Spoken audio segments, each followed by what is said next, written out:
Hi everyone, welcome to the Highlights from Ukraine podcast, your daily audio summary of the latest news reported in the Ukrainian media.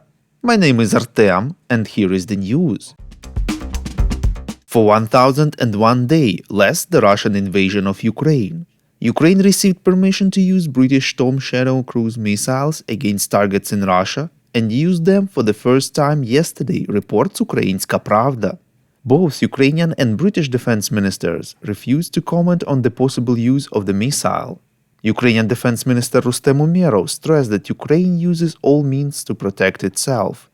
Military analysts of the Institute for the Study of War believe that the Marino estate in the Kursk region of Russia, which was hit by a rocket attack on Wednesday, is located at a distance suitable for the establishment of an operational headquarters of the Russian troops that are conducting an offensive along the front line.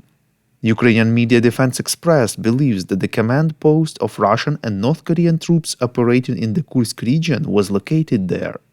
Earlier, the US allowed Ukraine to hit targets in Russia with ATACMS ballistic missiles. According to the Times, Kyiv has only about 50 American ATACMS tactical missiles. These missiles are considered so highly valued worldwide that the US has exported them to many countries, including Austria, South Korea, Romania, Greece, Turkey, Poland, and Morocco. As a result, Ukraine was at the bottom of the list. Also, Washington allowed the transfer of anti-personnel mines to Ukraine, motivating it by a change in Russian tactics on the front. CNN reports that according to US Defense Secretary Lloyd Austin, the Russians no longer conduct an offensive with their mechanized forces. They operate with the help of infantry, which is able to approach and pave the way for mechanized troops. Austin said the Ukrainian military needs things that can help slow down that effort. The US has provided Ukraine with anti-tank mines since the beginning of the war, but the decision to provide anti-personnel mines is another major policy change for the outgoing Biden administration. We would really appreciate if you could rate us, ideally with 5 stars, and leave a glowing review in the app where you're listening to this podcast, Apple Podcasts, Spotify, or others. This really helps more people to find out about the highlights from Ukraine and truth about Russia's invasion. Yesterday, a group of foreign embassies in Kyiv closed for a day due to the threat of large-scale missile attack. The first to inform about the threat was the US Embassy in Kyiv that claimed that it received specific information of a potential significant air attack on 20th of November, reports NV. US citizens were advised to be prepared to immediately shelter in the event an air alert is announced. Later, embassies of Spain, Italy, Greece, Ireland, and some other countries switched to online work as well. This caused concerns among the Ukrainians. The attack never came. President of Ukraine Volodymyr Zelensky commented on the situation in his evening video address. Quote, "Today there were a lot of nerves and questions about any kind of particular danger. Although throughout this time we have already experienced so many cruel and vile attacks from Russia, air raid alerts should never be heeded. We have that kind of a neighbor, insane. Today, on the 1001st day of the full-scale war, Russia is just as insane as it was on 1000th day and on February 24th.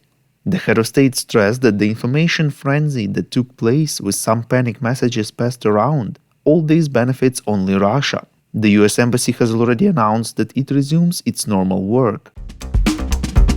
The US Defense Department announced a $275 million military aid package for Ukraine, reports European Pravda. The new US military aid package is being provided under the Presidential Drawdown Authority, which enables weapons to be transferred directly from US Army stockpiles.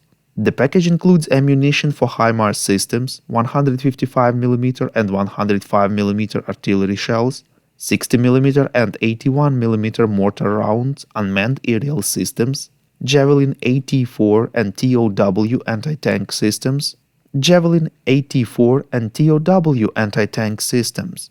Ukraine will also receive small arms and ammunition, explosive munitions, equipment for chemical, biological, radiological, and nuclear protection, and spare parts.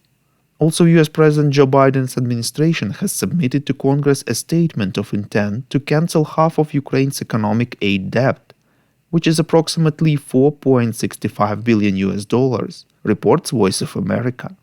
Matthew Miller, spokesperson for the U.S. Department of State, said that the document grants Joe Biden the authority to forgive 50% of the loan provided to Kyiv in April 2024. It is stipulated that effective 15th of November 2024, a week after the U.S. presidential election, the incumbent president may forgive up to 50% of the loan, while the incoming president will have the opportunity to forgive the remaining 50% on 1st of January 2026. Thank you for listening to the Highlights from Ukraine podcast. We're a commercial initiative of just two people and we need your help to grow. Share information about the podcast, rate us in the app, subscribe to our Patreon. With your support, we are getting better. We call on you to demand from governments of your countries to impose the toughest sanctions possible on Russia and its citizens to stop their invasion of Ukraine.